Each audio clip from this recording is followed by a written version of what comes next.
대중문화 현상으로 우리 사회를 진단한다. 문화코드 94.5.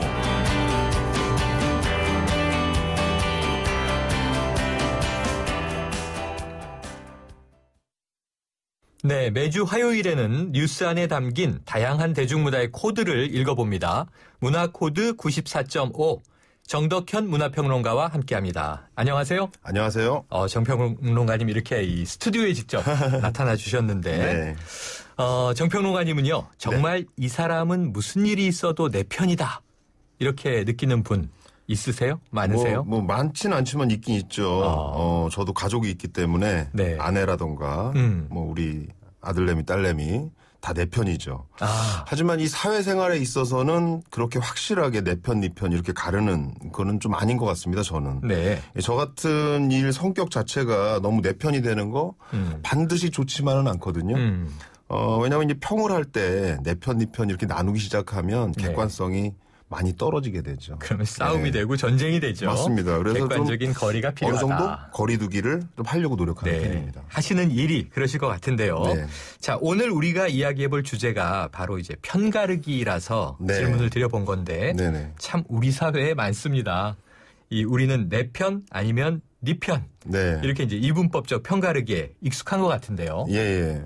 그러니까 공동체가 갖는 어떤 끈끈한 정이라던가 단결력 뭐 이런 좋은 의미로도 볼 수도 있지만 한편으로는 배타성을 얘기하는 것이기도 합니다. 그래서 저 같은 경우는 조그마한 소도시에서 뭐 그 지명을 직접 밝힐 수는 없지만 소도시에서 태어나 자랐는데요. 그곳이 굉장히 유명한 배타성이 유명한 지역입니다. 그래서 일제시대 때 심지어는 일본인들이 들어와서도 못 살던 지역이라고 하거든요. 근데 지금도 마찬가지입니다. 지금도 외부에서 무슨 뭐 대형마트가 들어온다고 하더라도 그 재래시장 때문에 대형마트가 망하는 그런 사태가 벌어지는 동네예요. 대단한 동네네요. 그렇죠. 그러니까 어떤 면으로 보면 내부적으로는 굉장히 서로 재래시장끼리 똘똘 뭉쳐서 서로 정을 나누는 이런 공간처럼 보이지만 또 외부에서 바라보면 그건 굉장히 배타적으로 보이거든요. 그래서 나와 외부인이 이렇게 확 나눠져 있는 이런 구조라는 거죠. 그래서 결국은 어떻게 되냐면요. 외부인이 들어와서 살 수가 없기 때문에 고립되게 돼요. 동네 자체가. 고립이 된다. 어떤 면에서는 발전을 굉장히 저해하는 요소 이런 것들도 그 안에 들어있다는 거죠. 지금 말씀 들으면서 또 장점도 있고 단점도 있다는 생각이 드는데요. 그렇습니다. 어느 동네인지 궁금합니다. 자, 우리 정치권만 해도 바로 이런 이제 편가르기가 좀 심각한 문제로 대두되고 있죠. 여당, 야당 이건 뭐 누가 더하다 덜하다 가릴 것도 없고요. 이른바 개파라고 나뉘어 있는 모습을 보이고 있잖아요. 맞습니다. 뭐 친박이니 비박이니 친노니 비노니 뭐 개파 정치 이거 사실 국민들 입장에서는 아주 속 터지는 일입니다. 그렇죠. 정치가 이런 얘기를 들을 때마다 우리가 느끼는 건 뭐냐면 정치가 국민을 위해서 뭔가 한다. 이런 것보다는 자기들끼리 권력 싸움하는 듯한 헤게모니 다툼하는 듯한 이런 느낌으로 다가오기 때문인데요. 사실은 약간 소외된 느낌이 드는 거죠. 국민 입장에서는. 그리고 늘 어느 시점만 되면 국민 하거든요. 다들. 그렇죠. 선거 때가 되면. 그렇죠. 그렇게 되면 그건 마치 우리가 좀 소환되는 듯한 호명되는 듯한 느낌을 드는 거죠. 그러니까 최근에 저는 이제 사극 같은 걸 많이 보는데 직업상 징비록이나 이런 사극 보다 보면 재밌죠. 그 안에 진짜 있는 이 편가르기, 개파 정치 이런 것들이 나라를 어떻게 망쳤는가 하는 부분들을 아주 적나라하게 보여줘요. 또 얼마 전에 정도전도 있었고요. 보면은 뭐 고려, 조선 또 와서도 무슨 파 특히 노론 소론이 뭐 목숨 걸고 싸운 걸 보면 이게 나라 잘 되자 그런 건가? 정말 개파가 살아남지 않고 상대를 척살한 건가? 뭐 이런 역사적인 궁금증이 많이 듭니다. 임진왜란이 터졌는데 임진왜란 위기가 아니라 그 나눠진 그거 자체가 굉장히 위기라는 그런 인식을 좀 하게 됩니다. 이게 예전보다는 많이 나아지고 있다라고는 또 하지만 여전히 남아있는 이 지역 갈등 우리 사회의 대표적인 편가르기 아닌가요?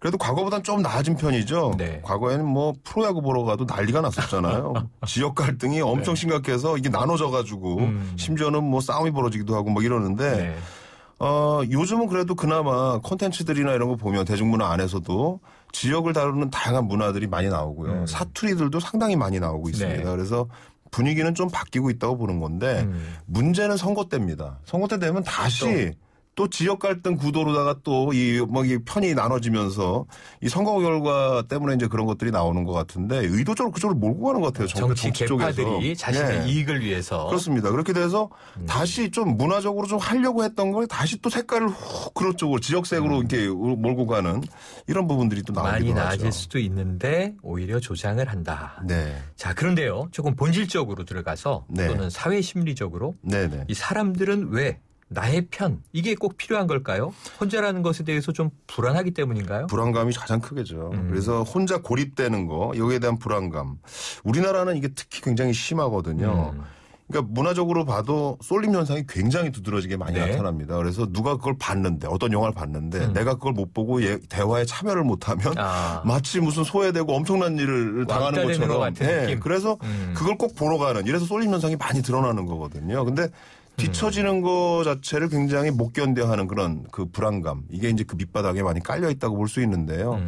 교육의 문제는 굉장히 크다고 봅니다. 네. 획일적인 어떤 교육, 사회 분위기 뭐 이런 것들이 상당 부분 이런 부분을 조장하고요.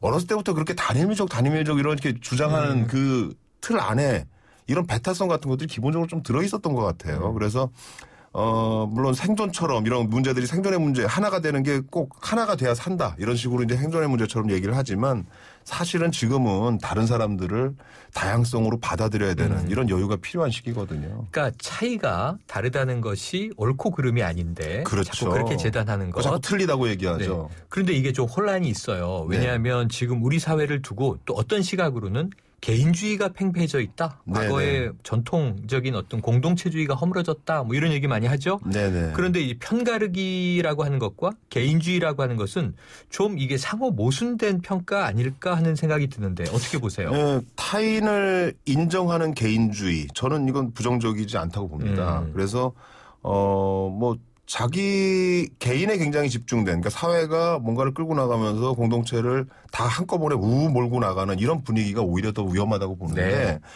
다만 이제 배타적인 개인주의 이거는 사실 어떤 면에서 보면 이기주의라고도 볼 수 있는 건데 이런 부분이 문제가 되는 거죠. 그러니까 편가르기란 결국은 이런 이기주의에서 비롯되는 게 아닐까 저는 이렇게 생각합니다.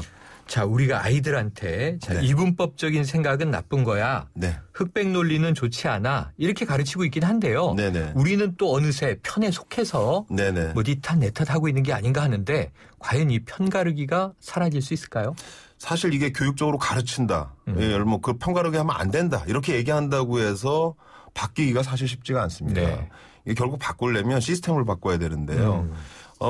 저는 뭐 이게 그렇게 부정적으로만 보지는 않는데 지금 문화가 상당히 다양성을 지향해가는 어떤 문화로 많이 바뀌고 있습니다. 그래서 이런 변화가 가능해진 근본적인 이유는 이제 미디어가 좀 다변화되면서 저는 됐다고 이렇게 보고 있거든요. 그래서 과거의 미디어는 이제 하나의 거대한 미디어가 획일적으로 던져주는 거였다면 그래서 지금은 매스 미디어였고. 그렇죠. 지금은 다 쪼개져서 각각의 의견들을 내고 그 낸 거를 가지고 또 받아들이면서 내가 좋아하는 건 이거, 내 취향은 이거. 그러니까 네 취향도 나는 인정한다. 이런 측면으로 지금 바뀌고 있는 거거든요. 그래서 이런 시스템적인 변화, 이거 근본적인 미디어의 변화라고 시스템 변화를 할 수 있는데 이런 것들이 점진적으로 편가르기 문화를 조금 바꿀 수 있지 않을까 하는 생각을 합니다. 좋은 말씀 주셨는데 이게 타인을 배려하는 개인주의 이건 좋은 거다. 근데 문제는 이제 배타적인 개인주의 이건 문제다. 그게 편가르기와 또 맞닿아 있게 되고. 맞습니다. 자, 우리가 미디어도 다양화되고 우리 스스로 바뀌어가는데 자, 전 편가르기의 반대말 그러면 이제 소통이라고 부르고 싶어요. 서로 간의 불통을 해소해 나간다면 이 편가르기 조금은 줄어들 수 있을까요? 소통이라는 말이 굉장히 이게 의미가 커진 시대입니다. 근데 사실 소통은요 그렇게 어려운 일이 아니거든요. 그냥 그 요즘 길가에 흩어져서 찾기는 어렵겠지만 소통만큼 흔하고 쉬운 일입니다. 어찌 보면 굉장히 본능적이고 당연한 것이기도 한데요. 그 세상에 고립돼서 불통으로 살아가려고 원하는 사람은 한 명도 없을 거예요. 다만 중요한 게 뭐냐면 사람과 사람을 잇는 이런 어떤 네트워크라든지 이런 것들이 원활하지 않고 누군가는 또 그걸 막고 있거나 그게 아니라면 스스로 막고 있는 거 이런 게 문제일 것 같습니다. 소통 어려운 거 아닙니다. 마음을 열고 타인을 배려하는 거 그것이면 편가르기 따위 이건 뭐 아이들 장난처럼 여길 수도 있을 겁니다. 이 스튜디오에 뭐 정덕현 선생님하고 저하고 나란히 있지만 뭔가 다른 점도 많을 것 같고 많이 다르겠죠. 또 뒤져보면 같은 점도 많을 것 같아요. 언제 한번 소주 한잔 하면서 이 진정한 소통 나눠보고 싶은데요. 이게 바로 소통입니다. 자, 우리 사회 편가르기를 극복하고 올바른 소통으로 조금 더 따뜻한 사회가 되길 바라면서 오늘 말씀 감사합니다. 감사합니다. 지금까지 정덕현 문화평론가였습니다.